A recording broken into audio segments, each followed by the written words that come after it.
सदी के हिंदी साहित्य की सर्वाधिक प्रतिष्ठित कवयित्री हैं महादेवी वर्मा। वे एक प्रखर विचारक, महान शिक्षाविद, निर्भीक स्वतंत्रता सेनानी और निष्ठावान समाजसेवी भी थीं। शताब्दी की सर्वाधिक लोकप्रिय महिला साहित्यकार के रूप में वे जीवन भर सम्मान्य रहीं। वर्ष 2007 उनकी जन्म शताब्दी के रूप में गरिमा पूर्वक मनाया गया। इलाहाबाद के अशोक नगर में उनका घर आज भी उनकी राह देखता है। इसी छोटे से घर के आंगन में उनके साथ ही रहे मोर, गायें, हिरण आदि न जाने कितने पशु पक्षी थे जिन्हें वे बड़े दुलार से पालती रहीं।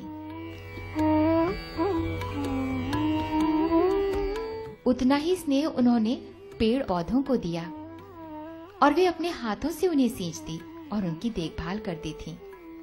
आज भी महादेवी वर्मा की मौजूदगी का एहसास यहाँ के वातावरण में यूं समाया हुआ है मानो वे यहीं कहीं हैं।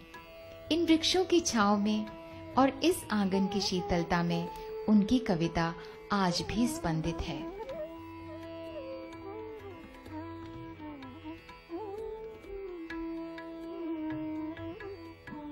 महादेवी वर्मा का जन्म 24 मार्च 1907 को उत्तर प्रदेश के फर्रुखाबाद कस्बे में हुआ था।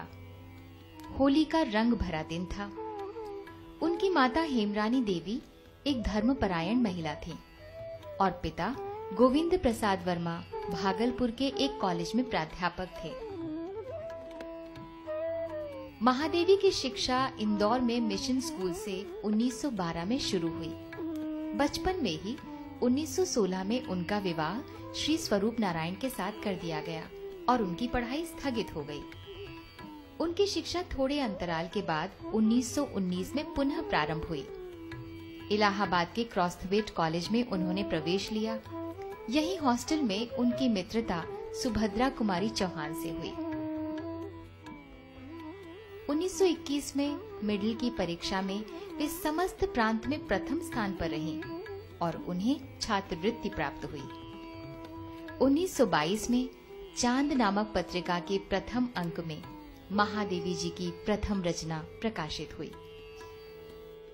महादेवी जी ने 1925 में हाई स्कूल, 1927 में इंटर, 1929 में इलाहाबाद विश्वविद्यालय से बीए और 1932 में संस्कृत में एमए किया।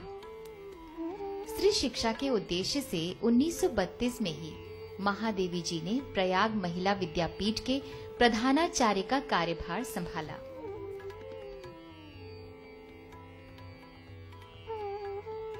साथ ही चांद पत्रिका का अवैतनिक संपादन किया।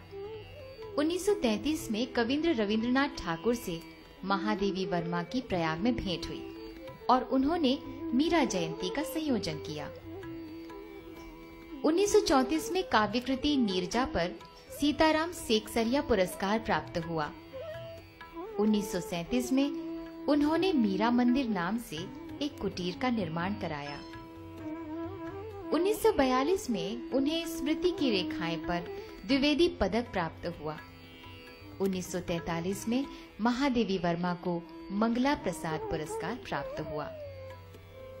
1949 में उन्होंने प्रयाग साहित्यकार संसद की ओर से अखिल भारतीय लेखक सम्मेलन और साहित्य पर्व का आयोजन किया।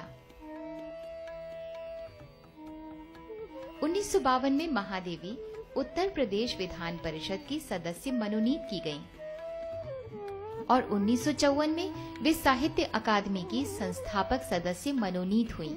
साहित्यकार मासिक का संपादन और प्रकाशन आरंभ किया। महादेवी वर्मा को भारत सरकार द्वारा 1956 में पद्म भूषण उपाधि से अलंकृत किया गया। 1960 में महादेवी वर्मा प्रयाग महिला विद्यापीठ की कुलपति निर्वाचित हुई।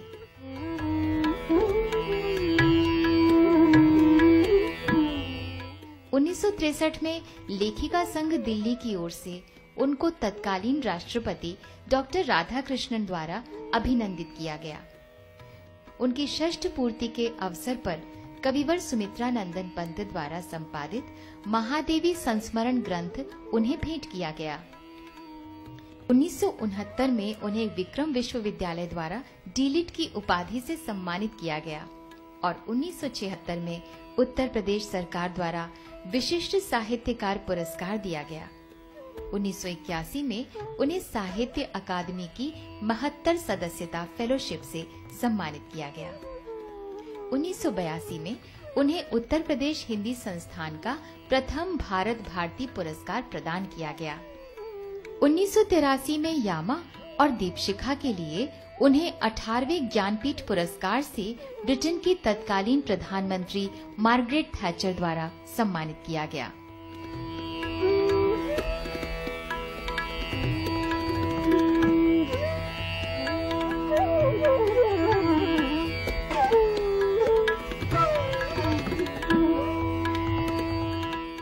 महादेवी वर्मा ने स्वतंत्रता से पहले का भारत देखा था और उसके बाद भी।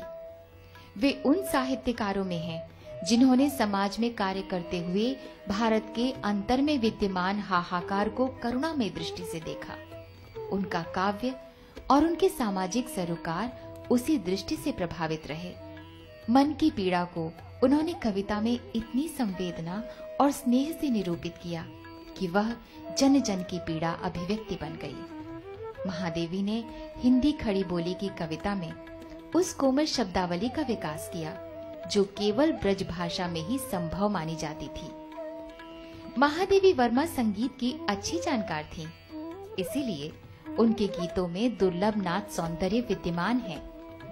महादेवी वर्मा का गद्य अप्रतिम है, परंतु उनके गद्य साहित्य में पीड़ा या वेदना के दर्शन नहीं